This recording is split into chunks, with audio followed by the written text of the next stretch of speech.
Hello students, आज हमारा second chapter start होता है, इंट्रोडक्शन टू एनालिटिकल केमिस्ट्री। इसके पहले मैंने आपको फर्स्ट चैप्टर का एक वीडियो भेजा है जिसमें एक्सरसाइज सॉल्व करके दिया हुआ है। तो आपको वो सभी एक्सरसाइज जो है वो आपको अपने कॉपीज़ में सॉल्व करना है। ओके, देन हम टॉपिक स्टार्ट करते हैं, इंट्रोडक्शन टू एनालिटिकल केमिस्ट्री। उसमें इंट्रोडक्शन पार्ट देख लेते हैं। अब जनरली इंट्रोडक्शन पार्ट तो आपका कैंसिल होता है क्योंकि उसके ऊपर क्वेश्चंस नहीं आते, बट आपको इंट्रोडक्शन पढ़ना बहुत इंपॉर्टेंट है। ठीक है, तो इंट्रोडक्शन देखो, तभी जाके आप चैप्टर को अच्छे से पढ़ पाओगे कि एग्जैक्टली उसमें क्या पढ़ना है। देखो, analytical chemistry facilitate investigation chemical composition of the substance. Analytical chemistry जो है वो क्या फैसिलेट करती है? इन्वेस्टिगेशन फैसिलेट करती है केमिकल कंपोजिशन ऑफ सब्सटेंस का। ठीक है, analytical chemistry facilitates the investigation chemical composition of substance. कोई भी सब्सटेंस का केमिकल कंपोजिशन क्या है, ये इन्वेस्टिगेट करने का काम कौन करता है? Analytical chemistry.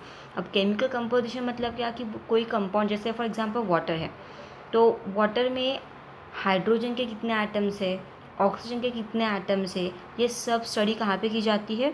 एनालिटिकल केमिस्ट्री में। दैट्स मतलब कि कोई भी सब्सटेंस का केमिकल कंपोजिशन स्टडी करना है तो with the help of analytical chemistry हम वो कर सकते हैं। ठीक है, ये एप्लीकेशन हो गया एनालिटिकल केमिस्ट्री का। क्या एप्लीकेशन देखा हमने कि एनालिटिकल केमिस्ट्री के हेल्प से हम केमिकल कंपोजिशन इन्वेस्टिगेट कर सकते हैं सब्सटेंस का। कोई भी सब्सटेंस में कौन से एलिमेंट के कितने आइटम्स है, मतलब उसका केमिकल कंपोजिशन क्या है, वो हम स्टडी करते हैं। उसके बाद देखो, it uses the instrument and method to separate, identify and quantify the matter under study. मतलब जो मैटर अंडर स्टडी है, जिसकी हम स्टडी करने वाले हैं, उस मैटर का सेपरेशन करने की मेथड, उसको आइडेंटिफाई करने की मेथड और उसकी क्वांटिटी ढूंढने की जो मेथड है और इंस्ट्रूमेंट जो है वो इस एनालिटिकल केमिस्ट्री में यूज़ किया जाता है। ठीक है, तो एनालिटिकल केमिस्ट्री में क्या यूज़ किया जाता है? एनालिटिकल केमिस्ट्री जो है वो क्या यूज़ करती है? इंस्ट्रूमेंट्स यूज़ करती है, मेथड्स यूज़ करती है। किस लिए यूज़ करती है? To separate, identify and quantify the matter under study. जो मैटर हम अंडर स्टडी ले रहे या फिर जिसकी हम स्टडी करने वाले हैं, उस मैटर को सेपरेट कैसे किया जाए, उसको आइडेंटिफाई कैसे किया जाए कि वो एग्जैक्टली कौन सा मैटर है और उसमें उसके अंदर कौन से इसकी कितनी क्वांटिटी है और वो कितने क्वांटिटी में वहाँ पे प्रेजेंट है, कौन सा एलिमेंट कितने परसेंट में कितने क्वांटिटी में उसके अंदर प्रेजेंट है, वो सब आइडेंटिफाई करने के लिए, वो सब ढूंढने के लिए, उसकी सबकी स्टडी करने के लिए ये एनालिटिकल केमिस्ट्री जो है वो इंस्ट्रूमेंट्स भी यूज़ करता है एज वेल एज नई नई मेथड भी यूज़ करता है। और उस इंस्ट्रूमेंट और उस मेथड के हेल्प से उस मैटर को जिसको हमें स्टडी करना है उसको वो सेपरेट भी कर पाता है, उसको आराम से आइडेंटिफाई भी करता है कि एग्जैक्टली उसके अंदर क्या है, वो कंपाउंड कौन से टाइप का है, उसकी क्वान्टिटी, उसमें कौन से एलिमेंट की कितनी क्वांटिटी भी है, ये सब वो आइडेंटिफाई करने में, स्टडी करने में हेल्प करता है। ये उसका दूसरा एप्लीकेशन हो गया एनालिटिकल केमिस्ट्री का। ठीक है, उसके बाद देखो, ये जो एनालिसिस है दस प्रोवाइड्स अ केमिकल और physical information about the sample या फिर मैटर जिसकी हम स्टडी करने वाले, उसकी फिजिकल और केमिकल इंफॉर्मेशन। केमिकल इंफॉर्मेशन उसकी केमिकल रिएक्शन किसके साथ होती है और रिएक्शन के बाद क्या क्या प्रोडक्ट्स मिलते हैं, that is a chemical property. And physical information मतलब उसका कलर क्या है, उसका टेस्ट क्या है, उसका अपीयरेंस कैसा है, उसका मेल्टिंग पॉइंट क्या है, उसका बॉइलिंग पॉइंट, ये सब इन्फॉर्मेशन मतलब फिजिकल इन्फॉर्मेशन जो है वो हमें इस एनालिटिकल केमिस्ट्री से पता चलता है। इस एनालिटिकल केमिस्ट्री में एनालिसिस करने से हमें ये पता चलता है। क्या पता चलता है? Physical and chemical information about the sample. जो भी सैम्पल हमें स्टडी करना है उसका केमिकल एंड फिजिकल इन्फॉर्मेशन हमें पता चलता है। उसके बाद देखो, एनालिसिस में बी क्वालिटेटिव और क्वांटिटेटिव। एनालिसिस जो होता है वो क्वालिटेटिव भी हो सकता है और क्वांटिटेटिव भी हो सकता है। ये जो एनालिसिस हम करने वाले हैं, ठीक है, किसका एनालिसिस? एनालिसिस में बी क्वालिटेटिव और क्वांटिटेटिव। ठीक है, एनालिसिस जो होता है वो क्वालिटेटिव भी हो सकता है एज वेल एज क्वांटिटेटिव भी हो सकता है। अब क्वालिटेटिव मतलब क्या, कि जिसमें देखो यहाँ पे दिया है कि एनालिसिस जो हम करते हैं एनालिटिकल केमिस्ट्री में, जब हम कोई सैंपल का कोई मैटर का एनालिसिस करते हैं, जब उसकी एनालिसिस करना मतलब स्टडी करना, ठीक है। तो वो दो टाइप का हो सकता है, एक क्वालिटेटिव और दूसरा होता है क्वांटिटेटिव एनालिसिस। तो देखो क्वालिटेटिव एनालिसिस मतलब क्या, कि qualitative analysis is concerned with the detection of presence और absence of element in a compound and of chemistry. देखो यहाँ पे कि क्वालिटेटिव एनालिसिस जो होता है, उस क्वालिटेटिव एनालिसिस में हम एलिमेंट का प्रेजेंस और अब्सेंस क्या करते हैं, डिटेक्ट करते हैं। मतलब कोई कंपाउंड में या फिर अपने सैंपल में, ठीक है, कंपाउंड में या फिर सैंपल में कौन से कंपाउंड में एलिमेंट का कौन से एलिमेंट का प्रेजेंस है और कौन सा एलिमेंट वहाँ पे अब्सेंट है, इसका डिटेक्शन हम कहाँ पे करते हैं, क्वालिटेटिव एनालिसिस में। मतलब हमारे कंपाउंड में दिए गए कंपाउंड में कितने कितने कौन से एलिमेंट के कितने कितने एटम्स है, ये हमें पता चलता है। या फिर हमारे कंपाउंड में कौन सा एलिमेंट का प्रेजेंस है, इसका हम डिटेक्शन कर सकते हैं क्वालिटेटिव एनालिसिस। मतलब presence of element in a given compound वो हम डिटरमाइन कर सकते हैं, डिटेक्ट कर सकते हैं with the help of qualitative analysis. Okay, या फिर कोई मिक्सचर हमारे पास है, तो मिक्सचर के अंदर तो 2-3 कंपाउंड मिक्स रहते हैं, तो उसमें कौन से केमिकल कंपाउंड्स प्रेजेंट है मिक्सचर के अंदर, वो भी हम क्वालिटेटिव एनालिसिस से पता कर सकते। तो हमें 2 चीज़ें पता चलती है, क्वालिटेटिव एनालिसिस से कंपाउंड के अंदर कौन सा एलिमेंट का प्रेजेंस है और कौन सा एलिमेंट अब्सेंट है, उसके बारे में इंफॉर्मेशन मिलती है। एज वेल एज अगर मिक्सचर है तो मिक्सचर के अंदर कौन से केमिकल कंपाउंड प्रेजेंट है, इसके बारे में भी हमें इंफॉर्मेशन मिलती है। देन दूसरा टाइप है क्वांटिटेटिव एनालिसिस। तो quantitative analysis deals with the determination of the relative proportion of element in a compound and of chemical compounds in a mixture. Quantitative analysis में क्या पता चलता है, रिलेटिव प्रपोर्शन पता चलता है एलिमेंट्स का इन कंपाउंड में। मतलब कौन से कंपाउंड में कौन से एलिमेंट्स कितने प्रपोर्शन में है, कौन से इसका कितना अमाउंट उसके अंदर प्रेजेंट है, उसके बारे में हमें पता चलता है क्वांटिटेटिव एनालिसिस में। End of chemical compounds in mixture, और मिक्सचर में कंपाउंड्स जो है वो कैसे प्रपोर्शन में प्रेजेंट। जैसे अगर मैंने सपोज कहा वाटर है, तो वाटर जो है H2O, ओके, वाटर जो है वो H2 है, तो हमें पता है कि ये 2:1 प्रोपोर्शन में। तो ये इस टाइप का ऐसे रिलेटिव प्रोपोर्शन जो होता है वो हमें पता चलता है with the help of quantitative analysis.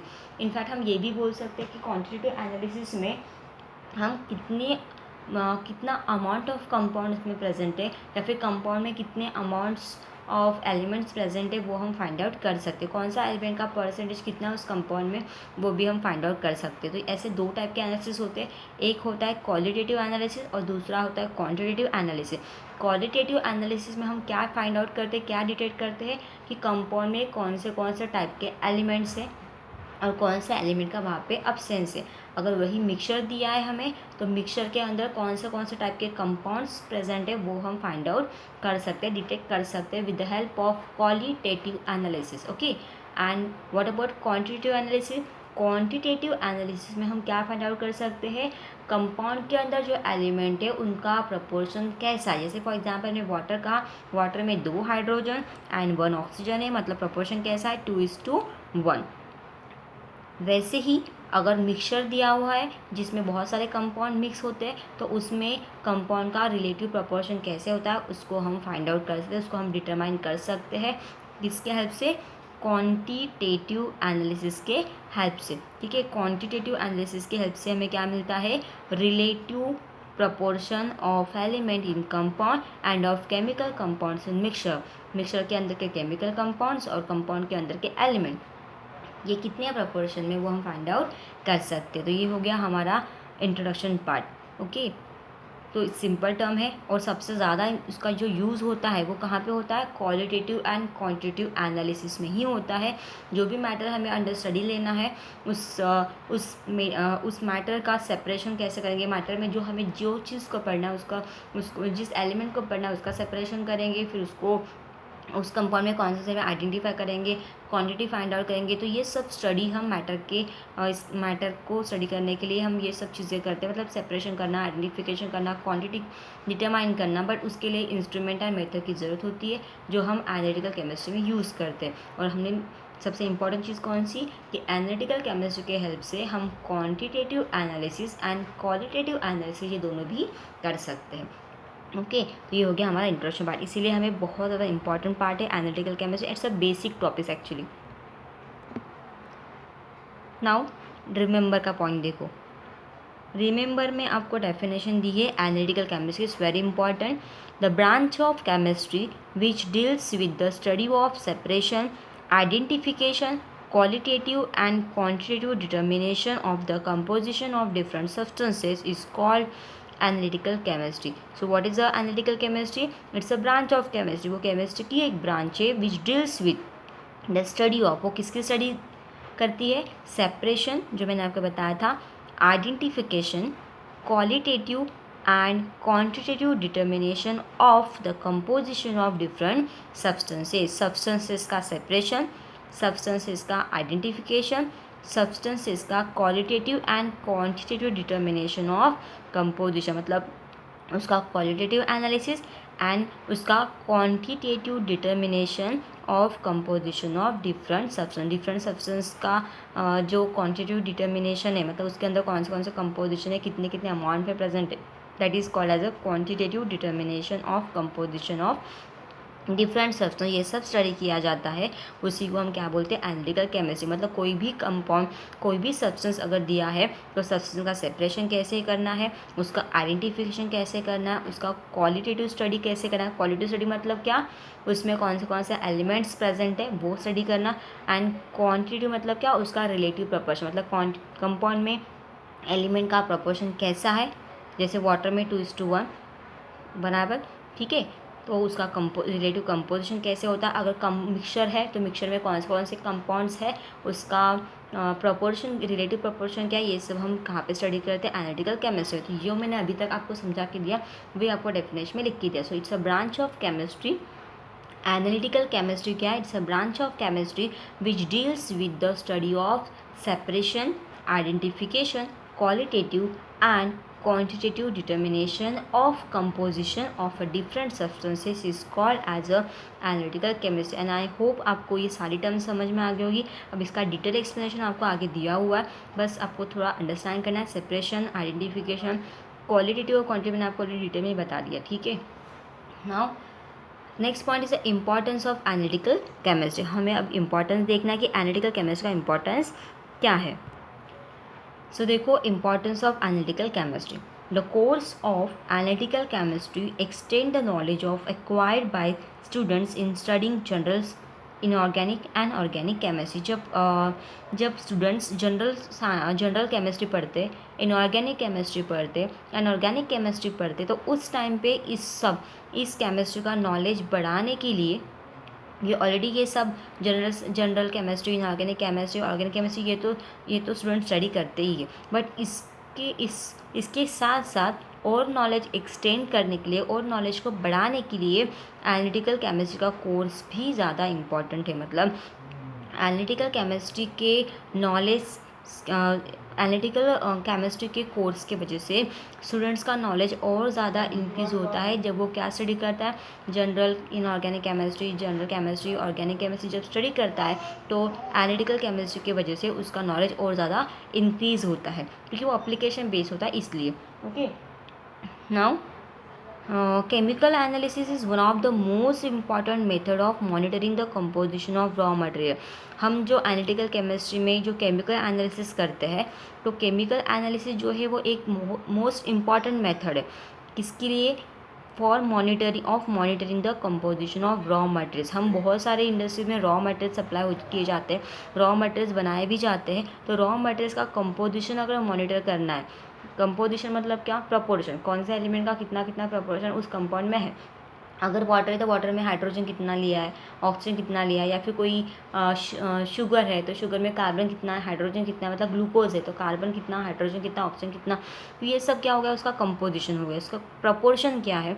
तो ये जो रॉ मटेरियल का कंपोजिशन है वो हम मॉनिटर करते हैं, उसको हम देख, मतलब मॉनिटर करना मतलब क्या, उसको उसकी तरफ ध्यान देना। तो ये सब जो है रॉ मटेरियल में एग्जैक्टली कौन सा कंपोजिशन है, तो ये सब चीज़ें किस मतलब कितना कंपोजिशन वो हम कैसे फाइंड आउट करेंगे with the help of chemical analysis. तो केमिकल एनालिसिस ये बहुत इंपॉर्टेंट मेथड है, क्योंकि जिसके हेल्प से हम रॉ मटेरियल के अंदर कंपोजिशन कैसे कौन से एलिमेंट का कितना प्रपोर्शन है, कंपोजिशन क्या है उस रॉ मटेरियल का, वो हम मॉनिटर कर सकते हैं, उसको हम फाइंड आउट कर सकते हैं। उसके बाद इंटरमीडिएट एंड फिनिश्ड प्रोडक्ट जो है उसका इंटरमीडिएट कैसे बनेगा, वो प्रोडक्ट फिनिश्ड कैसे होगा, ठीक है, ये सब चीज़ें भी हम वहाँ पे देखते हैं। And also the composition of air in streets, जो रास्ते होते हैं उसमें एयर का कंपोजिशन कैसे होता है। And premises of industrial plant, composition of air in streets and premises of industrial plant जो होते हैं, बहुत बड़े बड़े इंडस्ट्रियल प्लांट्स होते हैं जहाँ पे इंजीनियर वर्कर्स वर्क करते हैं। तो इंडस्ट्रियल प्लांट जहाँ पे होते हैं तो उसमें उसकी प्रीमाइसेस में एयर का कंपोजिशन कैसे होता है, उस इंडस्ट्रियल प्लांट में जो रास्ते होते हैं, स्ट्रीट्स होते हैं, उसमें एयर का कंपोजिशन कैसे होता है। तो ये भी हम फाइंड आउट कर सकते हैं with the help of analytical chemistry by using number of methods, by using number of instruments. ये सब किसकी वजह से पॉसिबल होता है, इंस्ट्रूमेंट की वजह से पॉसिबल होता है। नाउ इन एग्रीकल्चर में देखो, chemical analysis is use to determine the composition of soil and fertiliser. Agriculture में भी एनालिटिकल केमिस्ट्री का बहुत ज़्यादा यूज़ है, ठीक है। तो एग्रीकल्चर में केमिकल एनालिसिस किस लिए यूज़ किया जाता है, is use to determine the composition of soils and fertiliser. Fertiliser का कंपोजिशन कैसा है, वो हमारे सॉइल के लिए हेल्पफुल है या नहीं, ये भी तो हमें पता करना। तो वो कैसे पता चलेगा, कंपोजिशन की हेल्प से पता चलता है कि फर्टिलाइज़र जो है वो अच्छा है या नहीं है। इसके साथ साथ सॉइल का कंपोजिशन, सॉइल में कौन सी चीज़ ज़्यादा है, कौन सी चीज़ कम होगी, ये सब स्टडी करने का काम भी हम किसकी हेल्प से करते हैं, केमिकल एनालिसिस का यूज़ करके हम ये सब स्टडी कर सकते हैं। मतलब इनफैक्ट अगर हमारी इकोनॉमी बढ़ानी है, सॉइल में प्रोडक्शन बढ़ाना है, तो फर्टिलाइज़र का कंपोजिशन और सॉइल का कंपोजिशन डिटरमाइन करना बहुत ज़्यादा इंपॉर्टेंट है, और जो कि पॉसिबल है with the help of chemical analysis, ठीक है। देन नेक्स्ट यूज़ किसका है, इन मेडिसिन। ये तो पता ही है कि with the help of chemical analysis medicine का हम कंपोजिशन तो ढूंढते हैं, क्योंकि मेडिसिन जो होती है वो एक प्रॉपर कंपोजिशन में ही बनती है, ठीक है। और अगर वो उसका कंपोजिशन प्रॉपरली चेक नहीं हुआ तो इट हार्म्स अवर बॉडी, वो हमारे बॉडी को हार्म कर सकती है। In fact it cause fatal death भी उसकी वजह से पॉसिबल हो सकती है। तो इसीलिए एनालिटिकल केमिस्ट्री मोस्ट इंपॉर्टेंट है, उसका केमिकल एनालिसिस करना इंपॉर्टेंट है। इसलिए मेडिसिन में भी उसको यूज़ किया जाता है to determine the composition of medicinal preparation. जो मेडिसिनल प्रिपरेशन जो होते हैं, जहाँ पे मेडिसिन को प्रिपेयर किया जाता है, ड्रग्स को प्रिपेयर किया जाता है, उसका कंपोजिशन डिटरमाइन करने के लिए हम एनालिटिकल केमिस्ट्री को यूज़ करते हैं। Now analytical chemistry has application in forensic science. Analytical chemistry का जो एप्लीकेशन है वो कहाँ पे होता है, फॉरेंसिक साइंस। आपको पता होगा फॉरेंसिक लैब होती है जहाँ पे बहुत बड़े बड़े क्रिमिनल्स को ढूंढा जाता है बाय सम ब्लड टेस्ट या फिर अदर जो टेस्ट होती है उसके हेल्प से वो किया जाता है। तो उसमें भी एनालिटिकल केमिस्ट्री का यूज़, उसको बोलते हैं फॉरेंसिक साइंस, ठीक है। तो analytical chemistry has application in forensic science में भी एनालिटिकल केमिस्ट्री का यूज़ होता है। इंजीनियरिंग में तो होता ही है, क्योंकि बहुत सारे इंजीनियर जो है वो वर्क करते विद एनालिटिकल केमिस्ट्री, वो बड़े बड़े इंस्ट्रूमेंट का यूज़ करके विद केमिकल एनालिसिस का यूज़ करके इंजीनियरिंग वर्क करते हैं बड़े बड़े साइट्स पे। इंडस्ट्री में तो होता ही है, क्योंकि बहुत बड़ी बड़ी फूड इंडस्ट्रीज़ होती है। इनफैक्ट बहुत सारे इंडस्ट्रीज़ में एनालिटिकल केमिस्ट्री के हेल्प से बहुत सारी चीज़ों का एनालिसिस करके वर्क किया जाता है। Then industrial process such as whole industrial process as a whole and the production of new kind of material are closely associated with the analytical chemistry। Industrial जो प्रोसेस होती है, industrial process as a whole and the production of new kind of materials are closely associated with analytical chemistry। analytical chemistry से बहुत ज़्यादा closely कौन associate है, जो industrial process होती है वो तो पूरी तरीके से उसके ऊपर associate होती है, एज वेल एज जो नए टाइप के जो मटेरियल्स हम प्रोड्यूस करते हैं इंडस्ट्री में, तो वो नए टाइप का मटेरियल का एनालिसिस भी कहाँ पे किया जाता है, एनालिटिकल केमिस्ट्री में किया जाता है। जब तक उस नए मटेरियल का एनालिसिस नहीं होता तब तक वो आगे प्रोसीड ही नहीं होता। तो इसीलिए एनालिटिकल केमिस्ट्री जो है वो उससे ज़्यादा एसोसिएट होती है। किससे ज़्यादा एसोसिएट होती है, न्यू काइंड ऑफ मटेरियल्स को प्रोड्यूस जो होते हैं उसके साथ ज़्यादा एसोसिएट होती है, क्योंकि जब तक उस न्यू काइंड ऑफ मटेरियल की एनालिटिकल केमिस्ट्री की हेल्प से टेस्ट नहीं होती तब तक वो आगे कंटिन्यू नहीं होता। और इंडस्ट्री में ऐसी प्रोसेस, मतलब इंडस्ट्रियल प्रोसेस का तो ये होल है, without analytical chemistry industrial process तो पॉसिबल ही नहीं है। ओके, उसके बाद analytical chemistry consist of classical wait chemical methods and modern instrumental method. Analytical chemistry में अलग अलग टाइप की मेथड्स यूज़ की जाती है, जिसमें आपको दिया क्लासिकल मेथड। अब ये क्लासिकल मेथड क्या है वो आपको पता चल जाएगा, ठीक है। वेट केमिकल मेथड क्या है वो भी आपको पता चल जाएगा, एंड मॉडर्न इंस्ट्रूमेंटल मेथड्स क्या है वो भी आपको आगे टॉपिक में समझ में आ जाएगा, उसको हम डिटेल में स्टडी करेंगे, ठीक है। आज के लेक्चर में यहाँ तक ही। आपको अगर नहीं समझ तो आप एक बार फिर से इस वीडियो को पढ़ो, एक बार अच्छे से रीड करो, तो आई होप आपको ये टॉपिक अच्छे से समझ में आ जाएगा। Thank you.